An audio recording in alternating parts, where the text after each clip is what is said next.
কিমান ভাল খবৰ পিছফালে বাইদেউসকলৰ খবৰ কেনেকুৱা সকলোৰে ভাল মিটিঙৰ পিছত পদ্মদাই নিৰামিষ ভাতৰো ব্যৱস্থা কৰিছে ঠিক আছে গতিকে আজি আপোনালোকে চেক লৈ যাব ভাত খাই যাব হ'ব ৰাতিপুৱা কেইটাত আহিছে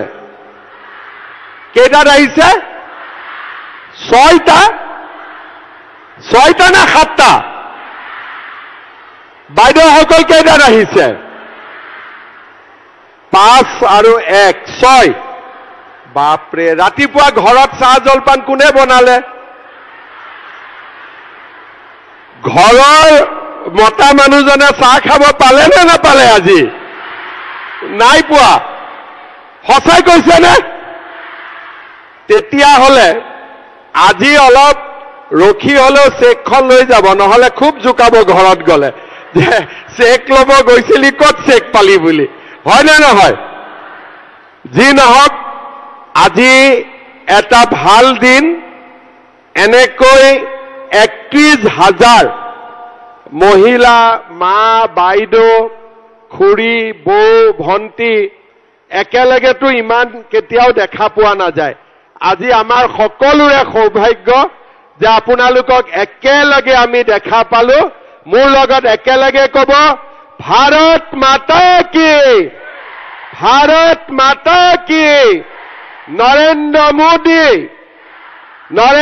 মোদী পদ্ম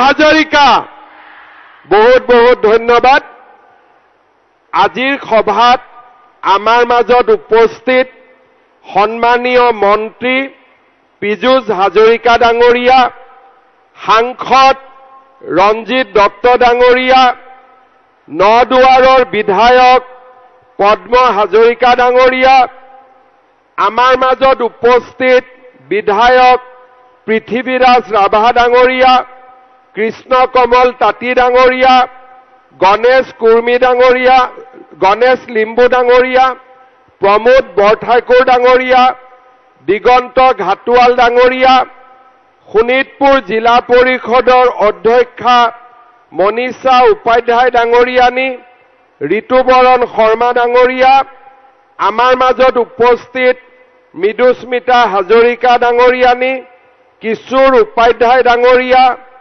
জিলা আয়ুক্ত আনন্দ দাস ডাঙৰীয়া কুন্তলমণি শৰ্মা বৰদলৈ আৰু সভাত উপস্থিত আই মাতৃসকল যুৱক যুৱতী বন্ধু বান্ধৱীসকল সন্মানীয় সুধীবৃন্দ আমি মহিলা উদ্যমিতা আঁচনি 1 এপ্ৰিল 2025 তাৰিখে বিহালীত আৰম্ভ কৰিছিলোঁ আৰু লাহে লাহে আমি অসমৰ আটাইকেইটা সমষ্টিত মহিলা উদ্যমিতা আঁচনিৰ পুঁজি বিতৰণ কৰাৰ প্ৰক্ৰিয়া আৰম্ভ কৰিছোঁ আজি আমি নদুৱাৰ সমষ্টিত প্ৰায়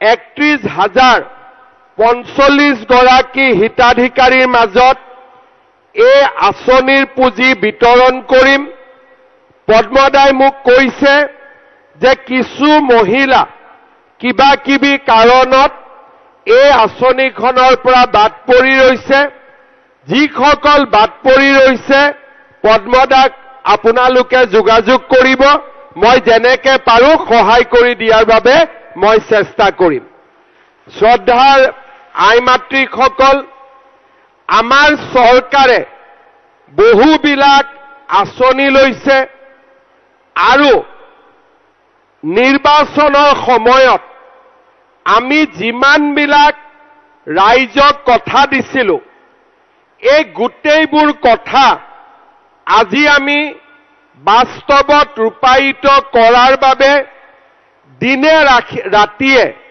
আমি প্ৰচেষ্টা কৰিছোঁ নিৰ্বাচনৰ সময়ত আমি কৈছিলোঁ যে অসমৰ ল'ৰা ছোৱালীয়ে চৰকাৰী চাকৰিত টকা পইচা নিদিয়াকৈ অংশগ্ৰহণৰ সুবিধা পাব লাগিব আৰু আমাৰ ৰাজ্যত বিজেপি চৰকাৰ আহিলে আমি 1 লাখ চৰকাৰী চাকৰি দিম। স্বাধীনতাৰ ৭৫ বছৰৰ পিছত আজিলৈকে কোনো চৰকাৰৰ কাৰ্যকালত 1 লাখ ল'ৰা ছোৱালীয়ে চাকৰি পোৱা নাছিলে আৰু টকা নিদিয়াকৈ চাকৰি পোৱা অসমৰ মানুহে তাক কল্পনাই কৰিব নোৱাৰিছিলে। যেতিয়া মই কৈছিলো যে 1 লাখ চাকৰি দিম, আমাৰ বিধানসভাতে হওক বা বিধানসভাৰ বাহিৰতে হওক 3 বছৰলৈকে কৈ থাকিলে যে কোন কোন ল'ৰাই চাকৰি পাইছে আমাক লিষ্ট দিয়ক, 1 লাখ চাকৰি কেনেকে দিব পাৰিব, এইবিলাক বিজেপিৰ মিছা প্ৰচাৰ। যেতিয়া লাহে লাহে আমি 1 লাখ পাৰ হৈ গৈ 2 লাখ পোৱা ৰাস্তালৈ খোজ কাঢ়িলো, তেতিয়া আৰু এইবিলাক কথা নোকোৱা হ'ল।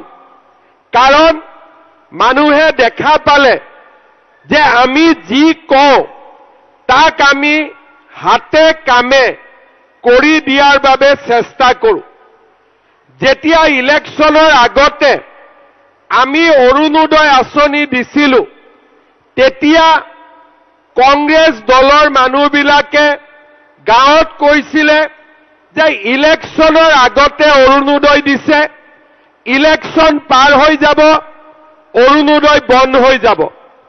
কিন্তু আজি আপোনালোকে চাওক, অৰুণোদয় বন্ধটো নহ'লেই 830 টকাৰ পৰা 1000 টকা, এতিয়া 1250 টকা, লাহেকৈ গেছৰ চিলিণ্ডাৰৰ সৈতে ই 1500 টকালৈকে আগবাঢ়ি গৈ আছে।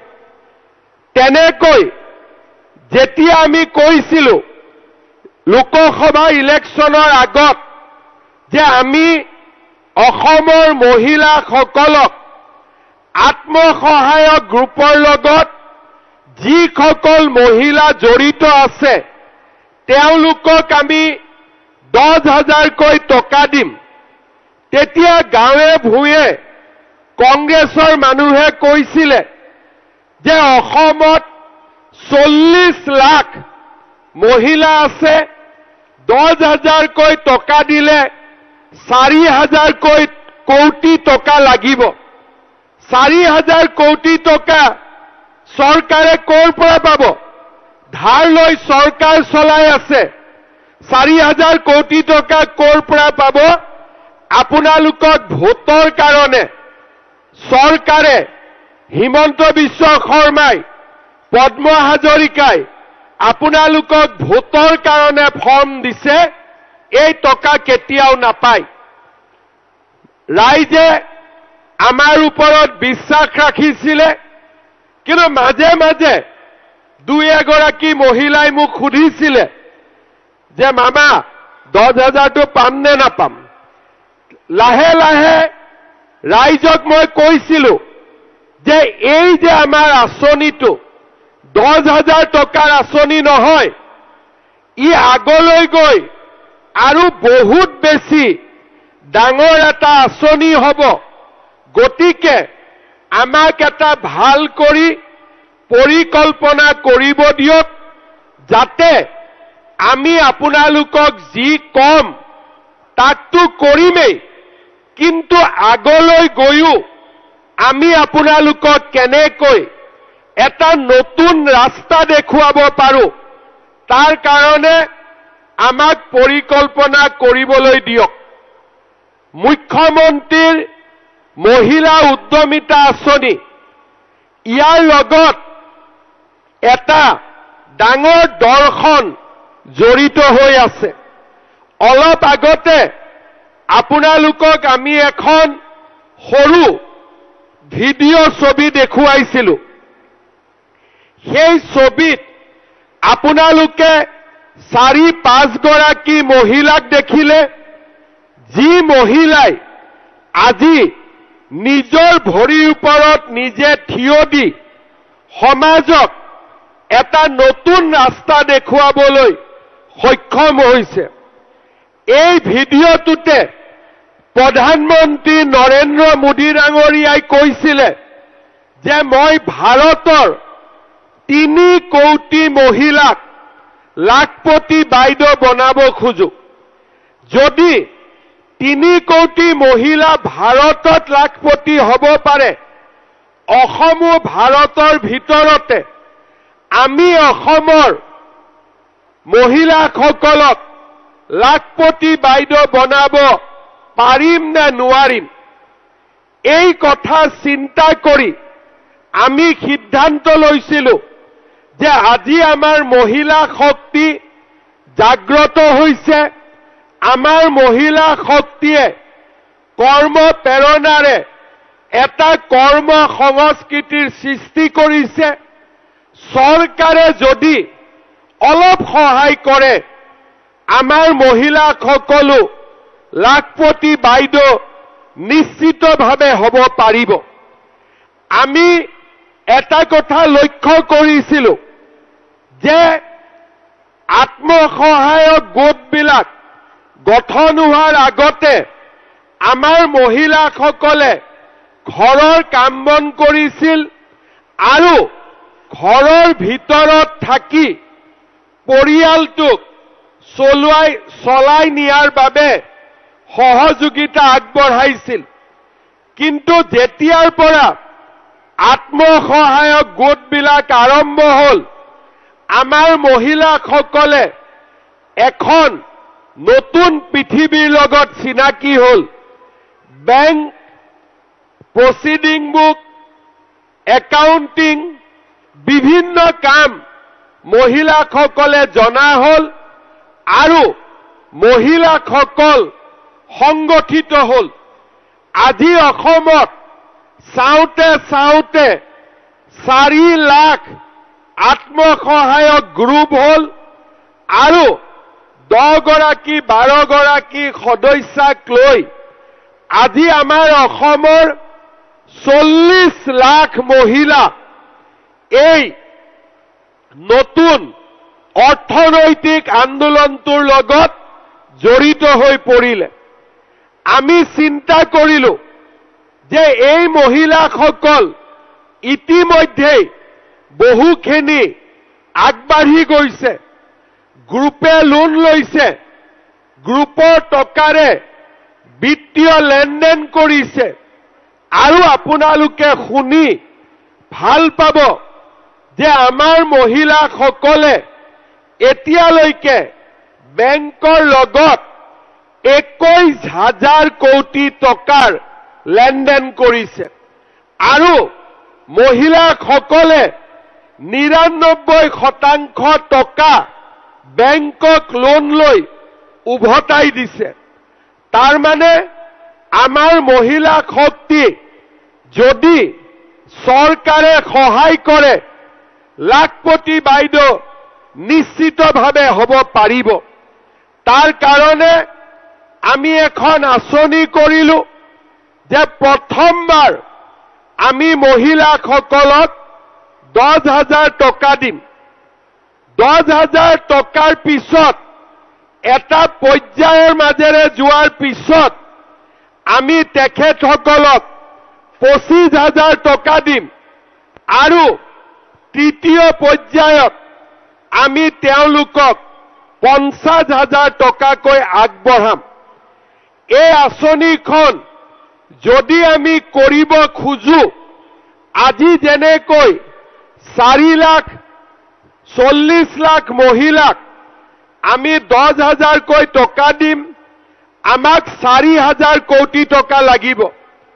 যেতিয়া আমি 25,000কৈ টকা দিম, আমাক 10,000 কোটি টকা লাগিব আৰু যেতিয়া আমি 50,000কৈ টকা দিম, আমাক 20,000 কোটি টকা লাগিব।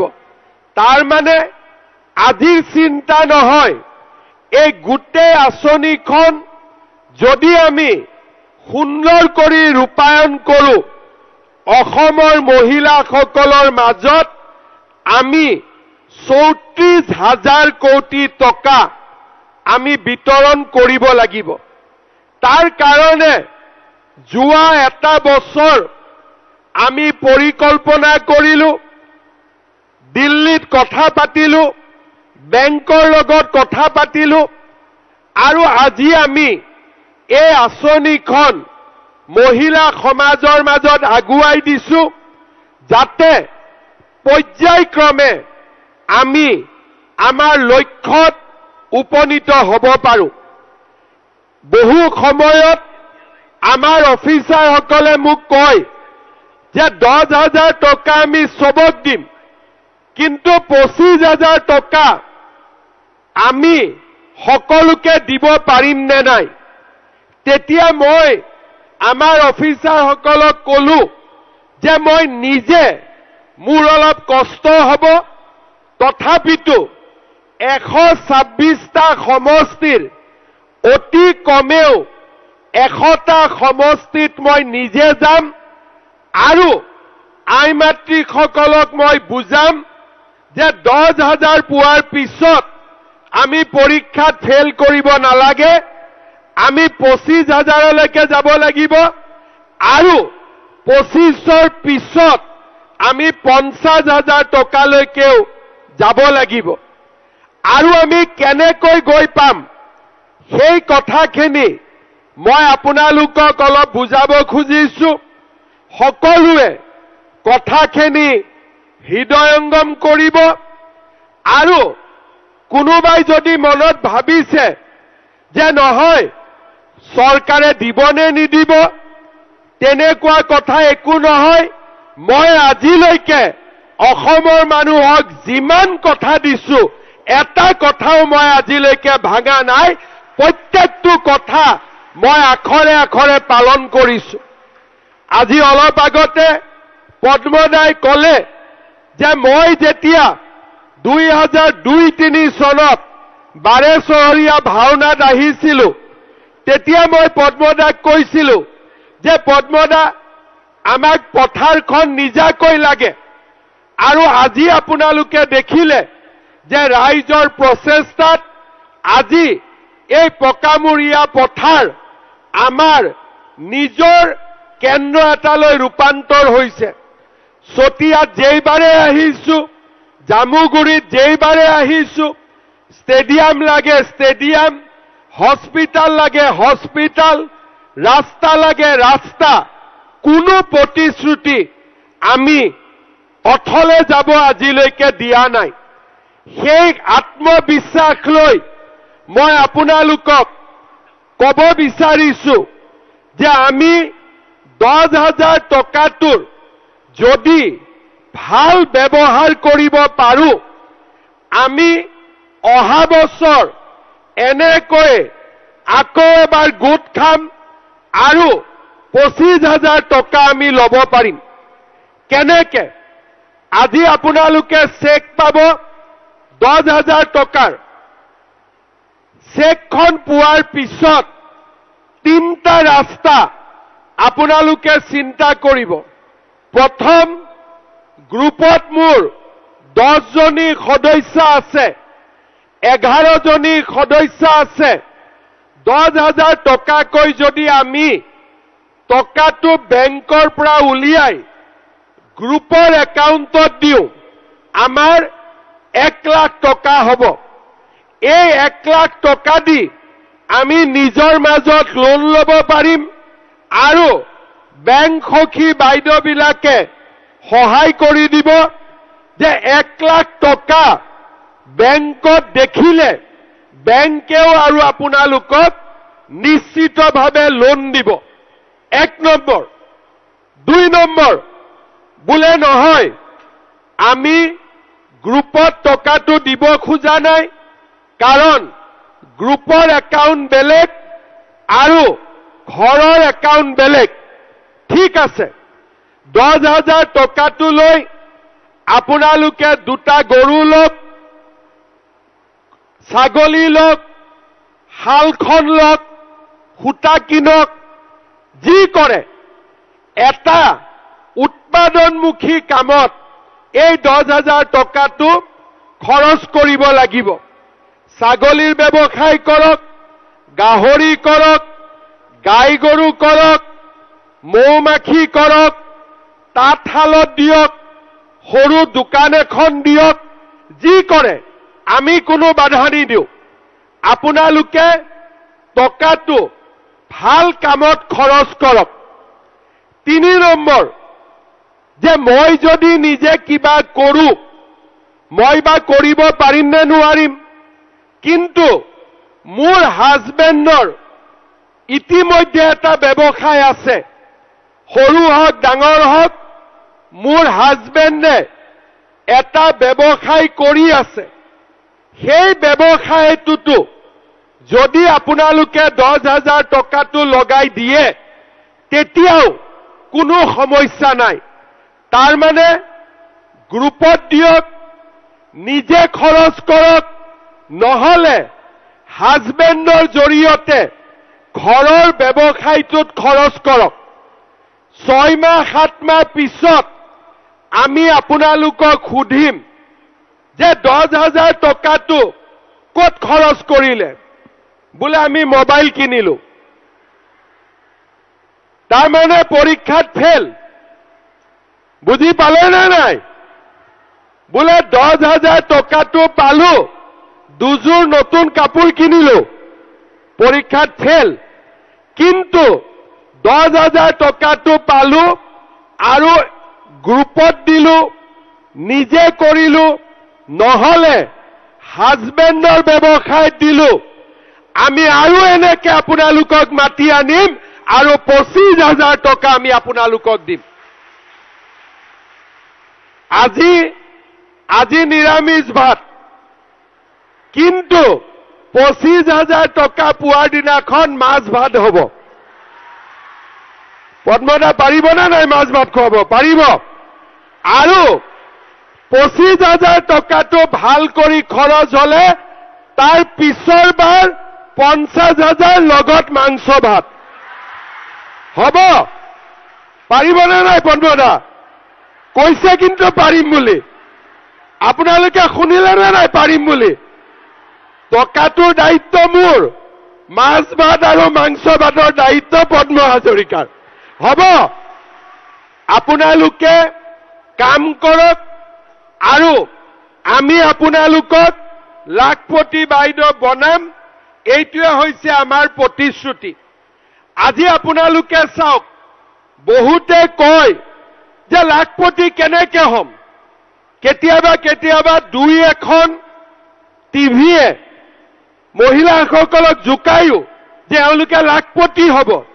কিন্তু আপোনালোকে চাওক, আমাৰ নদুৱাৰৰে ইটাখোলা গাঁৱৰ সম্প্ৰীতি গ্ৰাম্য সংগঠনৰ নন্দিনী চেল্ফ হেল্প গ্ৰুপৰ মনালিসা দেৱীয়ে CLFৰ পৰা 2 লাখ টকা পালে। প্ৰাইম মিনিষ্টাৰৰ এটা প্ৰগ্ৰেমত লোন ললে আৰু আজি বাইদেৱে মাহত 35,000 টকা উপাৰ্জন কৰে, বছৰত 5 লাখ টকা। কৰ ছোৱালী, কৰ মহিলা? নদুৱাৰৰ মহিলা। আজি আমাৰ শোণিতপুৰৰ নদুৱাৰৰ জামুগুৰি হাটৰ প্ৰগতি আত্মসহায়ক গোটৰ ৰশ্মি ৰাভা বাইদেৱে CLFৰ পৰা 1 লাখ টকা লোন লৈ এটা পুখুৰী আৰম্ভ কৰে, শাক-পাচলি ব্যৱসায় কৰে আৰু আজি বাইদেৱে 33,000 টকা মাহত আৰু 4 লাখ টকা বছৰত উৎপাদন কৰে। যদি ৰশ্মি বাইদেউ আৰু আমাৰ নন্দিনী বাইদেউ, মনালিসা বাইদেৱে যদি এই কাম কৰিব পাৰে, আমি সকলোৱে কিয় কৰিব নোৱাৰো? আমি নিশ্চয় কৰিব পাৰিম। পাৰিম নে নোৱাৰিম? পাৰিম নে নোৱাৰিম? আমি কোনে কোনে পাৰিব হাত দাঙক। তাৰমানে চবেই 25,000 পাবই আৰু একদম। এতিয়া আপোনালোকক মই এটাই আহ্বান জনাম, এইটো আৰম্ভণি বুলি ধৰি লওক। আমাৰ অসমৰ মহিলাই কি কৰিব পাৰে তাৰ প্ৰমাণ ইতিহাসত সোণালী আখৰেৰে লিখা আছে। এবাৰ যদি মহিলাই ভাবে যে মই কৰিম, সি সম্ভৱ। এটা মাত্ৰ কথা মই আপোনালোকক কওঁ, নকলে ভুল হ'ব। টকাখিনি ভালকৈ খৰচ কৰিলেই 25,000 পাব, 25,000 খৰচ কৰিলেই 50,000 পাব। খালি মাজৰ ৰাস্তাত ঘৰত বাচ্চা 3টাৰ পৰা 4টা হ'ব নালাগে।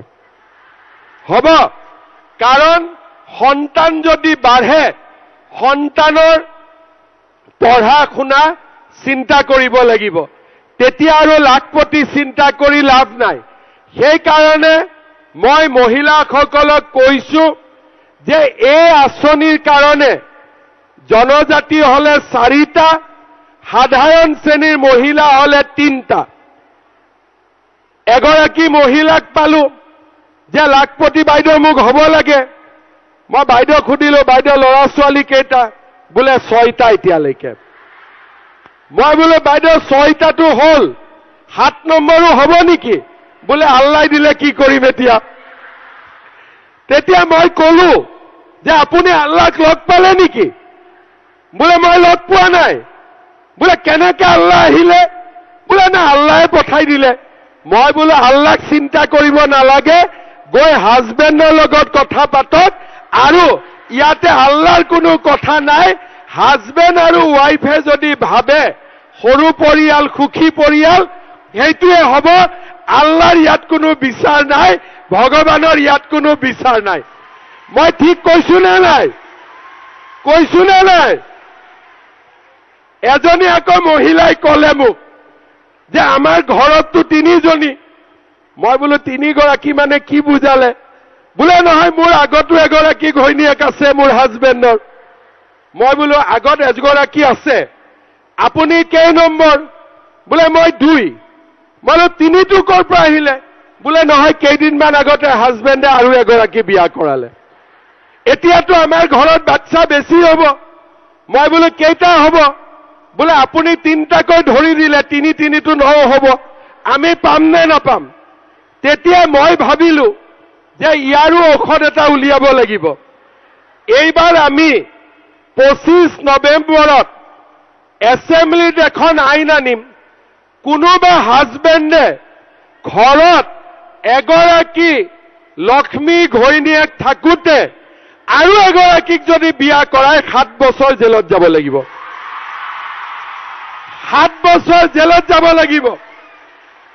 এই 25 তাৰিখে, আজি হ'ল 3 তাৰিখ, 25 তাৰিখে আমি এছেম্বলিত আইন আনিম আৰু 3-4টা বিয়া হোৱা ফেক্টৰীটো বন্ধ কৰি দিম।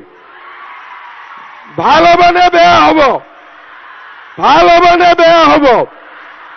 তাৰমানে আপোনালোকে চাওক, মই যোৱা 4.5 বছৰত মহিলাসকলৰ কাৰণে কিমান চিন্তা কৰি আছো যে মহিলাসকলে অৰুণোদয় পাওক, যাতে ঘৰৰ উপাৰ্জনত মহিলাগৰাকীয়েও বৰঙণি দিব পাৰে। মহিলাগৰাকীয়ে উদ্যমিতা পাওক, যাতে লাখপতি বাইদেউ হ'ব পাৰে। মহিলাগৰাকীয়ে স্বাস্থ্য যিমান দূৰলৈকে পাৰে সিমান সন্তান দিয়ক, কিন্তু 8টা-9টা সন্তানৰ মাক হ'ব যাতে নালাগে। মহিলাগৰাকীয়ে নিজে বিয়া হ'ল, আকৌ হাজবেণ্ডৰ কাৰণে আৰু 2গৰাকীক বিয়া কৰাই আনিব। তেনেকুৱা অপমান যাতে আমাৰ মহিলাসকলে পাব নালাগে, তাৰ কাৰণে ব্যৱস্থা লোৱা। নিযুত মইনা আঁচনি, মোৰ ছোৱালীজনীয়ে যাতে পঢ়িবৰ কাৰণে কষ্ট নাপায়, ক্লাছ 9ত চাইকেল এখন, ভাল ৰিজাল্ট কৰিলে স্কুটি এখন। ইয়াৰ আগতে কোনো চৰকাৰে কেতিয়াও মহিলাসকলে কেনেকৈ অসমত থাকিব লাগিব, অসমৰ বিকাশত বৰঙণি যোগাব লাগিব, মহিলাসকলৰ কথা কোনো চৰকাৰে চিন্তা কৰা নাছিলে। মোক কোনোবাই সোধে যে মহিলাৰ কাৰণে আপুনি কিয় ইমান কৰে, মই এটাই উত্তৰ দিওঁ যে মই মাৰ পেটৰ পৰা জন্ম হৈছো, মহিলাৰ পেটৰ পৰা মই জন্ম হৈছো।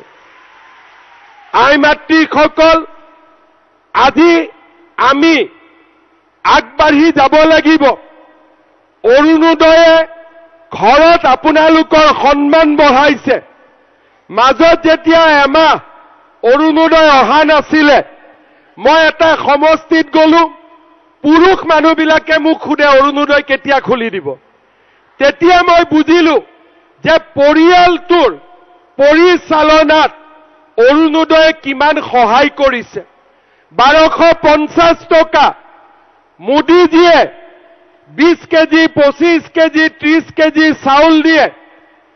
30 টকা 35 টকা কেজি ধৰিলেও 800 টকা।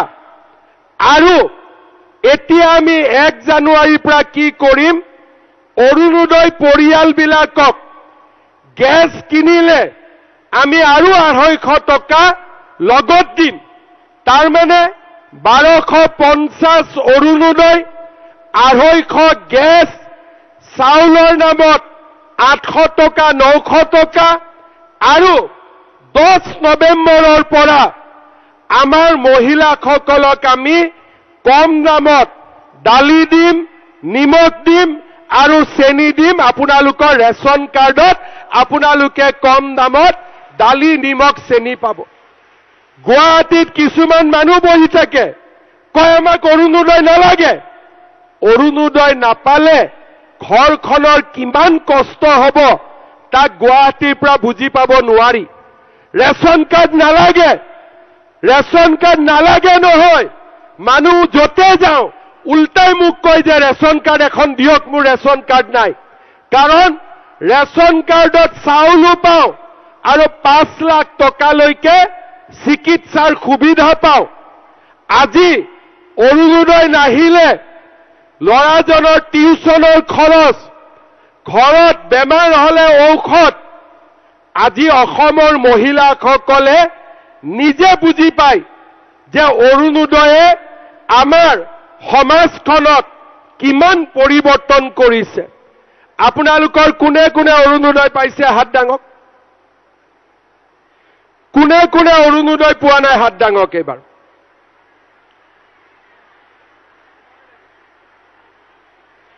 যোনে যোনে অৰুণোদয় পোৱা নাই, নদুৱাৰ সমষ্টিৰ কাৰণে আজি আমি নতুনকৈ আৰু 3000 অৰুণোদয় মই দি থৈ গৈছো। লাগিবনে নালাগে? লাগিবনে নালাগিব? আমাৰ গুৱাহাটীৰ মানুহবিলাকে ভাবে যে মই অৰুণোদয় জোৰ কৰি দি আছো, আমাক কাকো নালাগে। আচলতে অৰুণোদয় দৰকাৰ আছে নে নাই? আপোনালোকৰ লাভ হয়নে নহয় অৰুণোদয় টকাৰে? হয়নে নহয়? সঁচা কথা কব। কাৰ কাৰ লাভ হয় হাত দাঙক। এতিয়া সেইকাৰণে আমি কৈছো অহাবাৰ আমাক আৰু জিকাই দিব, অৰুণোদয় দুগুণ কৰি দিম লগে লগে, যাতে আমাৰ মহিলাসকলে কতো কোনো কষ্টত থাকিব নালাগে। যিখন সমাজত মহিলা গৌৰৱেৰে থাকিব পাৰে, সেইখন সমাজেই আগবাঢ়ি যাব পাৰে। সেইকাৰণে মোৰ এটাই লক্ষ্য, আমাৰ ছোৱালীৰ মাজত বাল্য বিবাহ হ'ব নালাগে, ছোৱালী শিক্ষিত হ'ব লাগে, আই মাতৃয়ে ঘৰত সন্মান পাব লাগে, সমাজত সন্মান পাব লাগে।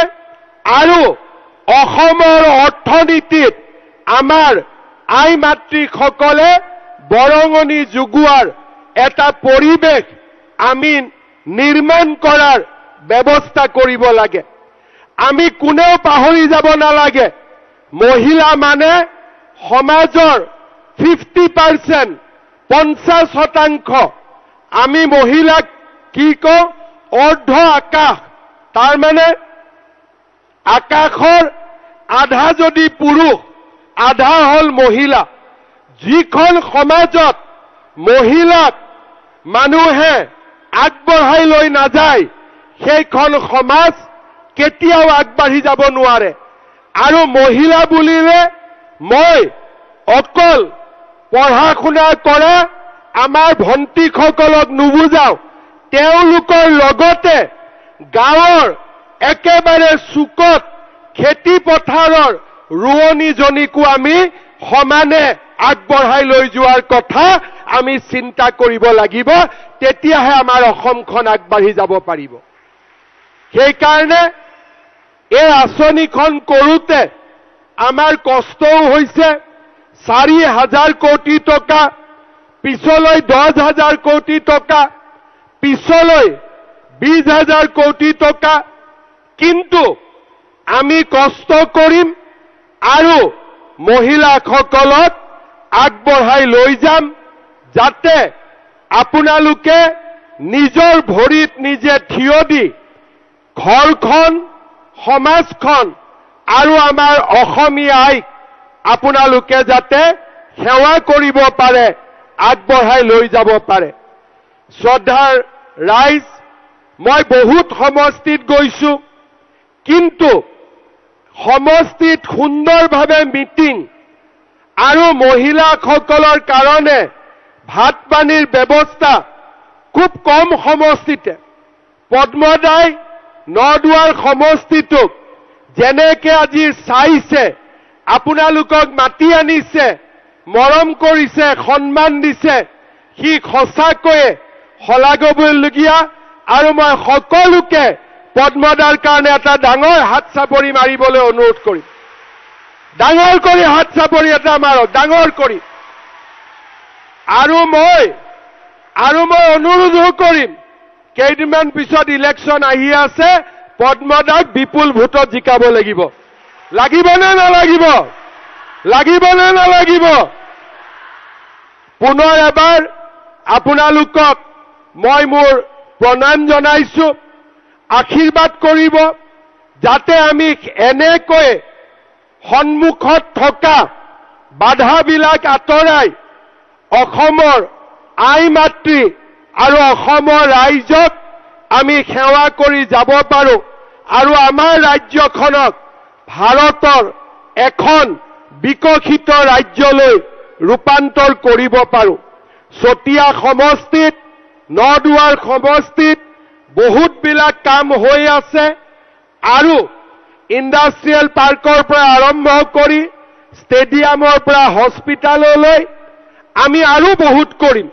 মাত্ৰ আপোনালোকে আমাক আশীৰ্বাদ কৰিব, আমি যাতে এনেকৈ নদুৱাৰ সমষ্টি, শোণিতপুৰ জিলাক আগুৱাই লৈ যাব পাৰো।